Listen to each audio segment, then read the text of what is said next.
Je ne crois pas qu'on se connaisse, vous et moi. Mais je suis à peu près certain qu'on a bien dû se rencontrer quelque part, sur la route, dans un pays quelconque. Vous au volant de votre voiture, et moi dans la cabine de mon semi-remorque. Oui, je suis routier international. J'aime l'aventure, et j'ai roulé ma bosse aux quatre coins du monde. J'en ai passé des frontières, et bouffé des kilomètres de poussière, de boue ou de neige. À cette époque-là, je faisais la ligne sur l'autoroute de Californie. C'est là que m'est arrivée cette étrange histoire. Je venais de loin. Je conduisais depuis trop longtemps et la fatigue commençait à se faire sentir. J'hésitais à réveiller le copain qui dormait dans la couchette.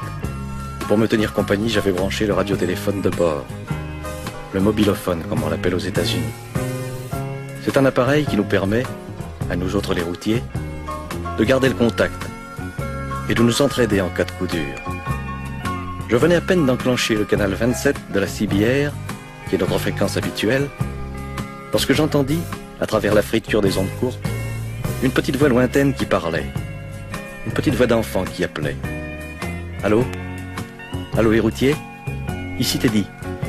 Teddy Bear. M'entendez-vous? Ici Teddy. Répondez-moi. Je basculais l'inverseur sur émission et questionnais à mon tour. Allô? Allô Teddy? Ici la route. D'où appelles-tu? Que veux-tu? La voix du gamin répondit, un peu plus proche. Ici Teddy. J'appelle les routiers. Je t'entends Teddy, que veux-tu? Je suis tout seul. Je m'ennuie. Et je voudrais parler un peu avec vous. Je vous appelle avec le radiotéléphone de mon papa.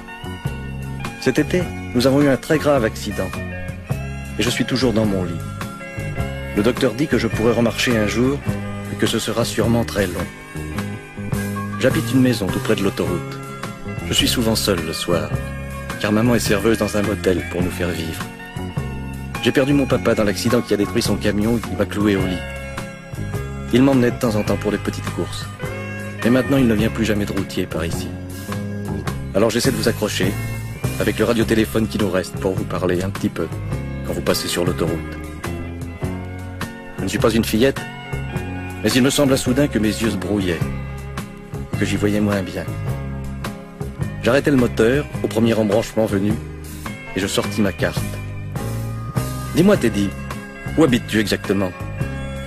Le petit me situa sa maison. J'avais de l'avance sur l'horaire, je remis en marche, et je sortis de l'autoroute. Bien que j'ai foncé pour arriver chez lui, je n'étais pourtant pas le premier. Bon sang, 6 énormes bahuts m'y attendaient. 6 copains avaient entendu notre conversation et m'avaient devancé. D'autres arrivaient encore.